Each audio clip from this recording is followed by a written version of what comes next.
All right. Good morning, good afternoon, good evening, wherever you are in the world, and welcome to Coffee with Artists. My name is Rachel Wilkins, and I am delighted to be joined by a fabulous artist this morning. I have Alison Sher on the show. Alison, welcome. It's so great to have you here. Thanks. It's so fun to be here. Amazing. So you are multifaceted in the sense that you started out as a stylist, were then became a photographer, and now doing these beautiful expressionist paintings. Can you tell us a little bit about your journey and maybe perhaps the beginnings of really discovering your creativity?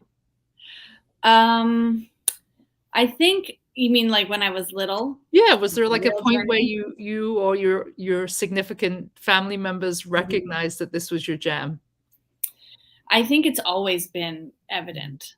Um, my parents both are very intellectual and, read all the time. And I could barely like read when I was little. And it was really challenging for me. And I think that it was challenging for my parents. Hmm. But pretty quickly, it became clear that my intelligence was creative. Hmm. So I always had it. I don't think I ever didn't have it. Hmm. It was evident when I was little, just sort of by exploring and like just being fascinated by everything around me. But then I started drawing and just yeah. That's awesome. And so you said you grew up in this like intellectual family. Were Mhm. you encouraged and nurtured to be creative, or was it something that I think for so many of us, a lot of parents are nervous about because, there's this Yeah. whole idea of the starving artist, right? It's like Oh get a job that actually pays the bills. Like, was it something that was yeah. nurtured and supported? Both.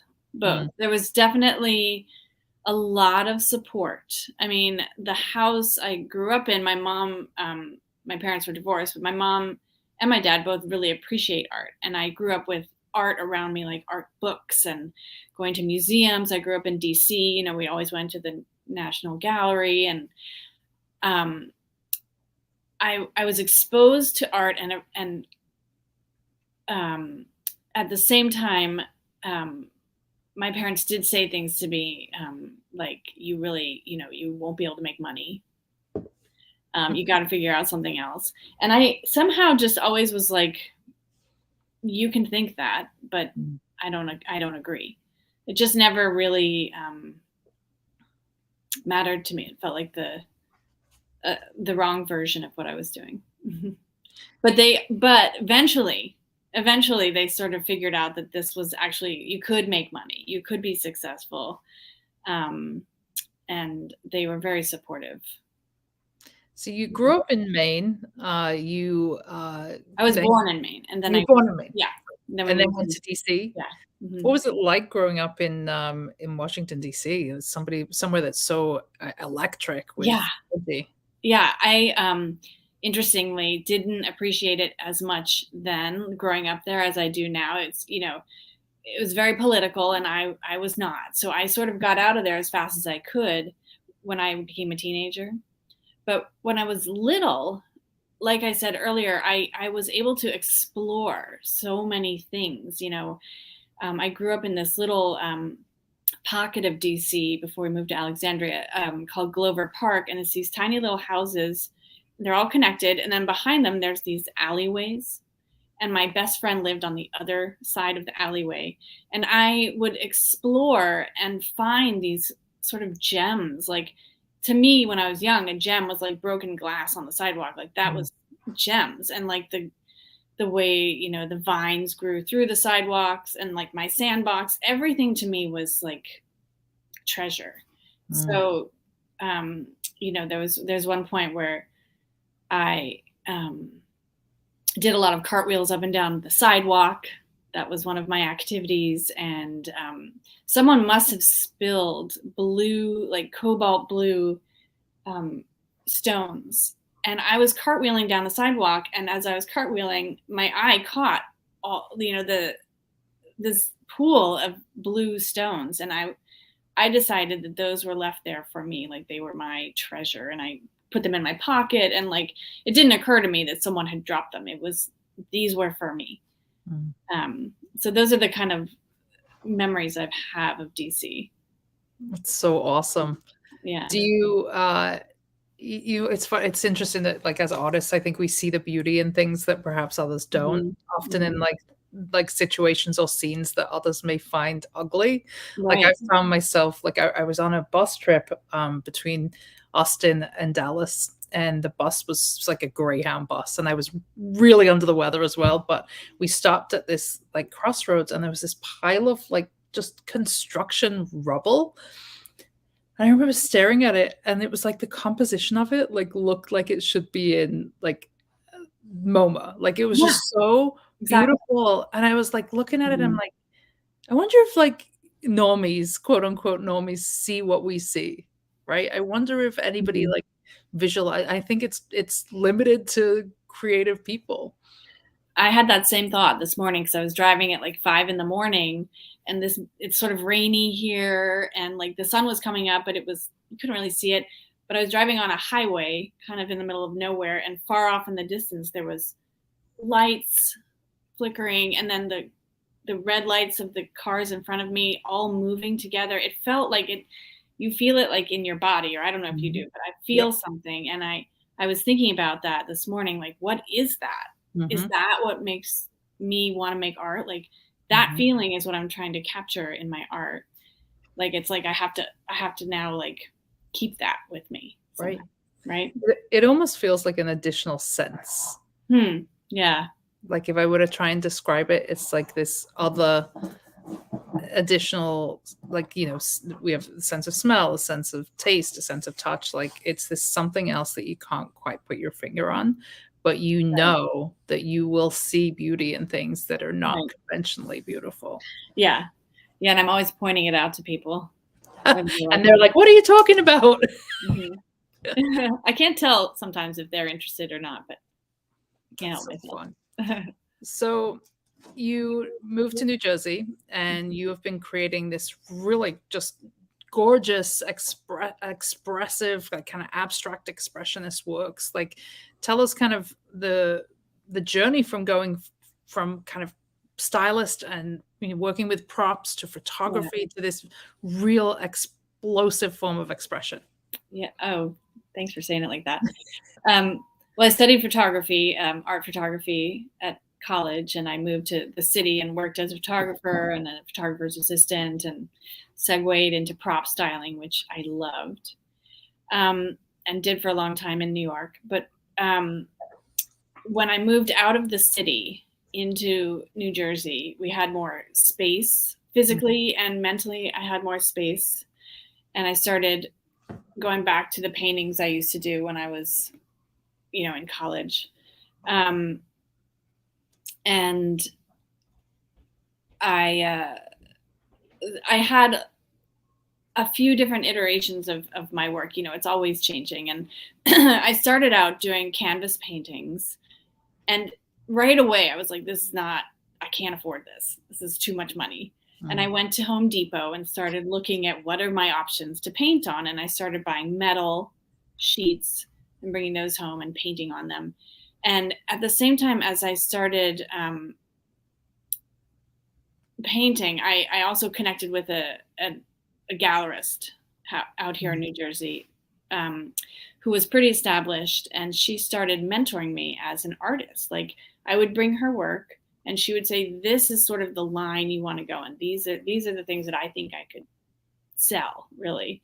And it gave me sort of direction, which I really needed. I was kind of working on my own. Um, I also should back up a minute and say that when I moved out to New Jersey, um, I pulled out paintings that I had done before I became a mother and became a stylist. I pulled out these paintings and put them on my wall. And my friend came out from New York City, and she owned a store on Lexington Avenue. And she saw these paintings, and she was like, "What are these?" And I told her that I had done them. And she put them on the wall. And oh no, she asked if she could take it and put it on the wall in her store. So she put it on the wall of the, like, right when you would right inside the window, so you could see it from outside. And pretty quickly, someone who was singing, I think at the Met, was in town and walked by and saw the painting in the window and bought it. And so it Wow. was like this, all these things sort of happened quickly where I realized that this was what I could do as my next career. Mm. I always thought it was not possible to be a painter. Like that was just Mhm. too wonderful, too magical to be able to do that. Um, so I worked with this woman and this gallery and showing work, and they were kind of smaller. And then I kind of fast forwarding a lot. I went to the Vermont Studio Center for an artist residency for a short time. And I had this, they give you a little studio space to work in. And I met someone who was there who is an artist, who was like kind of there doing, speaking. I'm forgetting the word, but he was like a visiting artist, and he was speaking to all the artists, and he would come to your studio, and I had just gotten there and he was about to leave. And I just sensed that like I needed to talk to him. And I was like, I know you're leaving tomorrow, but could you just stop by my studio for 5 minutes and just talk to me? I just feel like I need you to come see what I'm doing. Cause I was kind of playing with a lot of different mediums and different styles. And he came in for 5 minutes, walked around my studio, and he was like, you need to play with, he said something like, you need to figure out your wingspan. Mm. You need to play with your movement, your personal movement with paint. Mm. And that really meant something to me. I really trusted him and like felt like he was like giving me information that was important. And so that day or the next day, another artist had left, and she had left in the hallway all these cans of paint that she didn't use, and they were colors I would never use, like browns and like a school bus yellow. And I was like, I'm just getting these and then bringing them in my studio because they were trash basically. And I had this old drop cloth that I was using, on my tables, and I put that down on the ground, and I thought about my wingspan. What is my wingspan? And I have these paints, and I just started moving with the paints and a paintbrush, like a paintbrush from the hardware store, and throwing paint on this canvas. And it was like this physical connection that I hadn't made yet. I had studied art. I had studied dance for a really long time when I was little. So I feel like it all kind of came together in that moment of like, these paints are not me. I'm not like choosing these paints. They're just an expression that, I get to use. And then I made this painting that it was bigger than me and more perfect and than what I had done in the past, I felt. And it also had less to do with my personality and more to do with just something coming through. And I titled that painting So Much Bigger Than Me. Mm. So that kind of led me into this new work. I love so much of what you just shared, but the magic of painting and the idea that you came from a dance background, and that this is just kind of a form of an extension of expression with your body, right? Like you just kind of letting the creativity flow through you, and whatever's at the other end is the way it's going to come out, right? That's the paint doesn't really matter at that point. Yeah, I don't know. I bet you can relate to that feeling of like, if I make the best art I do is where I am really not doing it. Like if I'm personally me, Alison, trying to make something beautiful, it's not as good as when I just can turn off, right? And I like to use music. Music is really helpful. I was just thinking exact same thing. Like for me as well, it's like I do my best work when it's bigger than me. Yeah. And I know you do big scale work as well, so I know you can relate, but music on, absolutely nothing in your mind, like just expressing with big, bold brush strokes. Yeah. Right. It's so freeing, right? Yeah. It's funny, the music part. I was at a house that was being redone like a few years ago.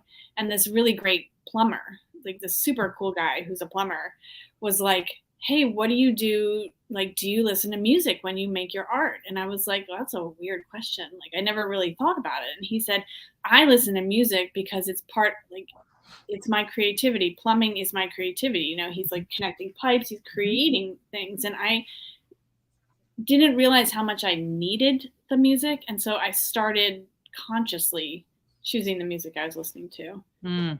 Mm-hmm. What's your go-to? It changes a lot. I do have one song that I never remember the name of, but it's actually almost all of my paintings start out by me listening to this one song. It's something called All the People in the World. It's like a big choir with lots of different harmonies, and it's like quiet and then big. And wow. It's just very bigger than me again. Yeah. I love that. That's, for me, it's a little more cheesy. I have like Fleetwood Mac or some Stevie Nicks, like something that's just like easy, like smooth, that I can just kind of get lost in. But yeah, I have some of those too.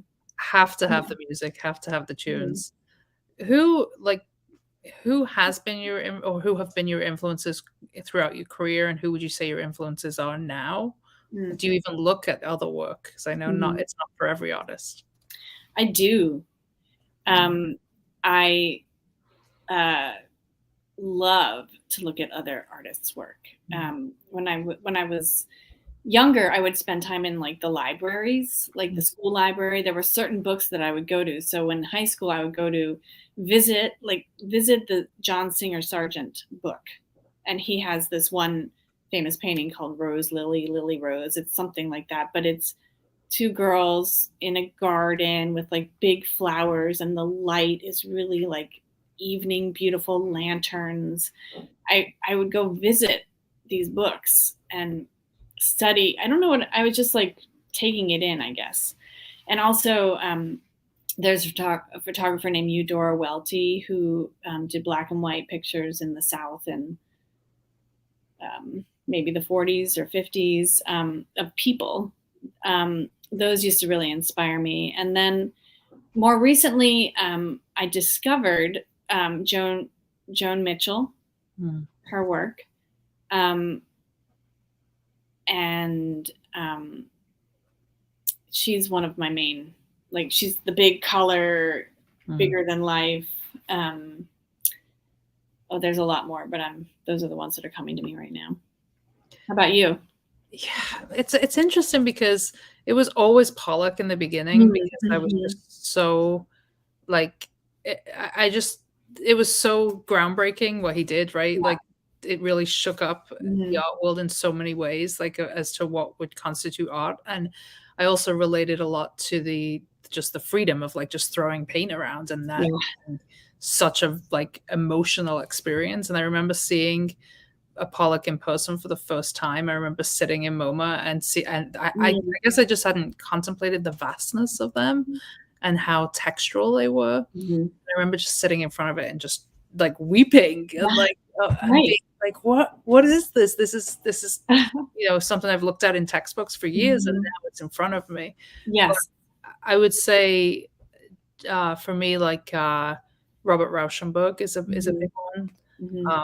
I've grown to love it's really eclectic, actually, because it's actually not a lot of painters, funnily enough, but like Marilyn Minter, I just adore her work. And then gosh, what's her name? Performance artist, begins with an M. The big one, Mariana. Oh my gosh, why is my brain? I'm going to kick myself after this. Yeah.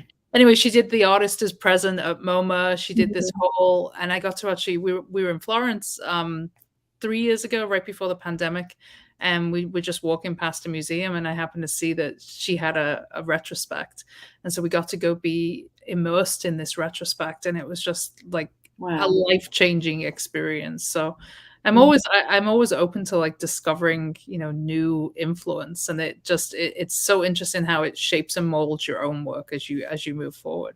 Oh yeah. Oh yeah. Going to museums is just like, I kind of usually need to go by myself because it's such Yep. a physical reaction, but I can only handle so much at certain times. So Thank you. Somebody just said in the comments, Marina Abramovich. yeah. Thank you. Appreciate it, Ed. Yeah. Yeah. So as you well, first of all, let's talk about the work itself. Like, are you working on anything right now? How do you approach the work? Are you somebody that has kind of the vision before, or do you Mm. just go into the studio and kind of work through and see what Mhm. happens? A little of both. Mhm. I have some ideas right now that I'm excited about. But I work in so many different directions at once. I do some plexiglass paintings that are very detailed, and ideally I have all of them going at once. Um, um, I work best when I have an agenda. I know what I want to accomplish, but sometimes I just have so many things I want to do that um, it sort of goes in between. Um, Mhm. so right now I'm finishing up. I have an installation at the yard in Gowanus, and that is a series of paintings that I did that are all sort of based on this Cobalt River dream I had.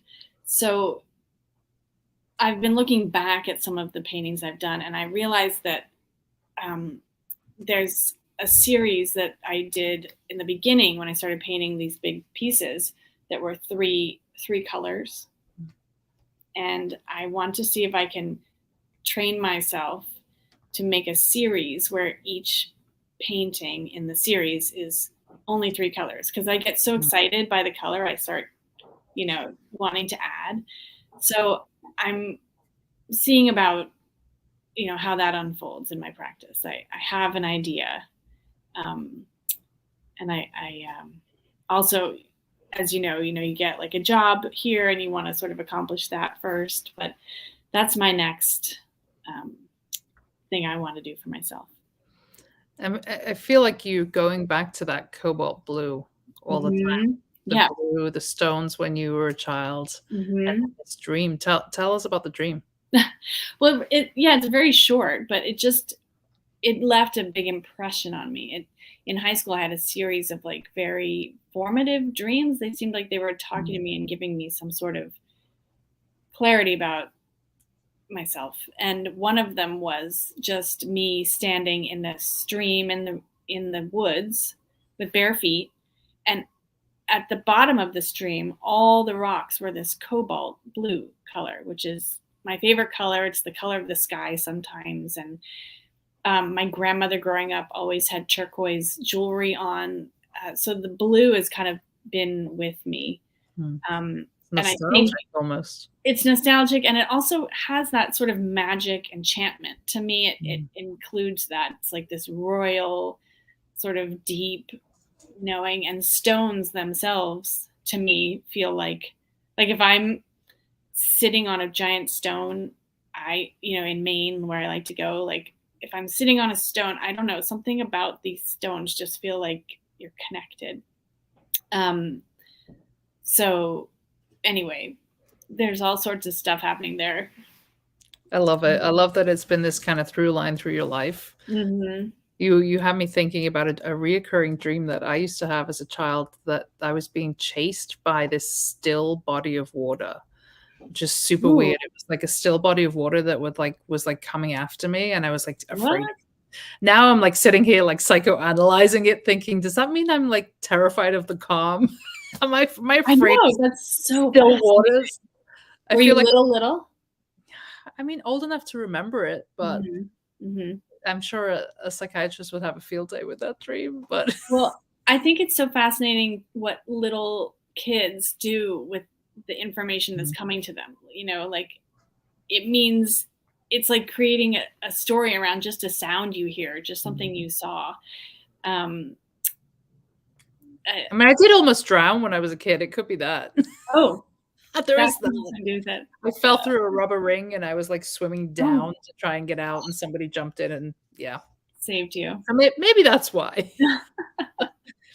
So you are a mother and your son is very creative. Mhm. Uh, I have 2 did sons. you 2 sons. Are they both Mhm. creative?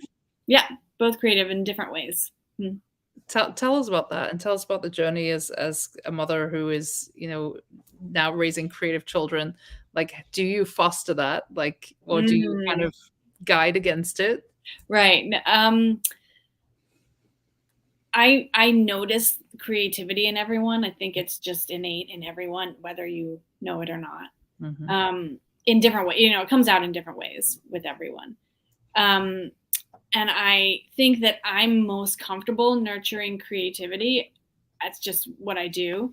One of my kids is much more intellectual, and so I find it fascinating. I'm always like since he was little, I'm like, how do you know that? Like, where's this coming from? I don't understand. How do you get this information? Just knows it. Um, so I definitely like when we moved out to New Jersey. Part of the reason we moved out from the city was because there's just so much space to walk in, Mm. and so I really loved bringing them out of the house into the fields, like exploring. And I feel like every little thing you do like that, whether you're in the city or outside, I think it's all contributing to that creative intellect, however it's going to come out. Mm. But I think as a mom, I mean, my kids would probably not agree, but I feel like I step back. I feel like I try to let them do it on their own. Mm. Um, uh, yeah, and one thing I really think is interesting that I mentioned earlier is, I after college, I worked in the photography world, and I was a stylist, and I literally, I studied art. I was always an artist, but I put my art away for Mhm. years, like 10 or more years, not on purpose. It's just that I think when I started working as a photographer, and it felt hard for me to be an artist in that realm because I was doing it like for advertising agency. Like I didn't know how to do it for other people. I only knew how to do it for myself. So I put it away so that I could do creative work as a stylist where I didn't feel attached to the outcome. I just could be creative, and if you needed me to do it a different way, that was fine. And I raised my kids, and it was like I wasn't really an artist for 10 years. It was like I forgot. My family didn't really realize. So Mhm. literally we moved to New Jersey. I pulled out a piece of paper and I was on this conference call for an hour, and I started drawing something that was in front of me. And I brought it to show my husband and my kids. I was like, "Look, I am an artist." And I forgot. And the cool thing was it didn't go anywhere. Like it does not leave you. It just gets Mhm. stronger because you're growing, you're changing, you're being creative in different ways. And I love that message. I love that because I think sometimes people think if they haven't done it for a while that it doesn't count or they can't go back to it. And I know that's not true. How did it feel to come home and realize that? It was really exciting. Um, it was exciting, and I kind of let my brain go back to like the college times where I would stay up all night and paint, even though I was exhausted. It really didn't, I couldn't do it that often, but I just started letting myself explore, like I said, with materials and like different places in my house. Like, how do I like to paint? I just let myself kind of dive into it. Um, it was very fun, and I'm still doing that. I'm still learning.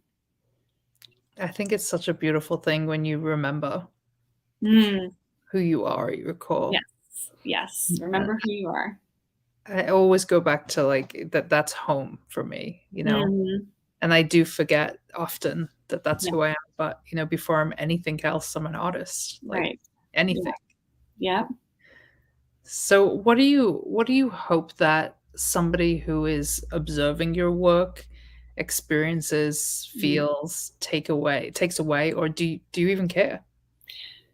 I do care. Mm. I think the thing that makes me really feel excited is when someone says to me, I feel happy when I look at your work. And that happens to me an awful lot. And it makes me very happy because I feel like people deserve to feel, at home and um, genuinely creative and inspired.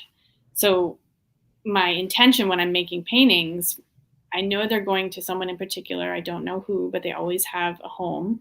And in that home, they're reflecting to that individual or those people their own innate sense of themselves, like something that's bigger than them, and it makes them feel good and connected and happy. Is there any piece in your collection that you could not ever let go of? There is one that and my husband says I don't think we should ever sell that. It's the one that I told you about, so much bigger than me. It's hanging in our dining room right now. I think because it feels like the entry point to like what felt like the bigger, more authentic, real expression that I wanted to be making. But So we'll what's see. I love the paintings to go out. So Yeah, I have one that yeah, I could never sell what is because it? it's very similar in terms of how you described why, like, it Mhm. felt like an entry point Yeah. to a whole new chapter of my life, and Mm. also a whole new way of expressing myself. Plus, it's the one piece that I've never, ever been able to replicate the style. I've tried a million Yeah, times, I know what you mean. and I just couldn't do it, and it became infuriating to Yeah. me. It's there's just something about the texture. I could never remember what materials I used to get that texture, and it haunts me and it brings me joy at the same time. Right. So it hangs in my bedroom, and I don't think I could ever sell it. Interesting. It's Yeah, still talking to you. it's still talking, haunting me Yeah. with its brilliance. Uh-huh. No. So what's next to you for you, Alison? What are you hopeful about? What are you looking forward to? I am looking forward to, as an artist for myself, many things for the Mhm. world, obviously. Um, but I am looking forward to actually spending consistent time again in my studio, just doing the work for that I'm led to do, not because I wanted to go somewhere or sell or I just have these ideas that I want to be able to do. That's always the challenge though, isn't it? To Mhm. find the time to just do the work. But I do feel like that when you're doing the work, it's going out beyond you. Like just because you're in your studio doesn't mean you're not going to sell something. It's all works together. So I'm looking forward to spending some time in the studio. Very theoretical and deep question, but Oh where no. where where where do you think it comes from? Like that, the flow. hmm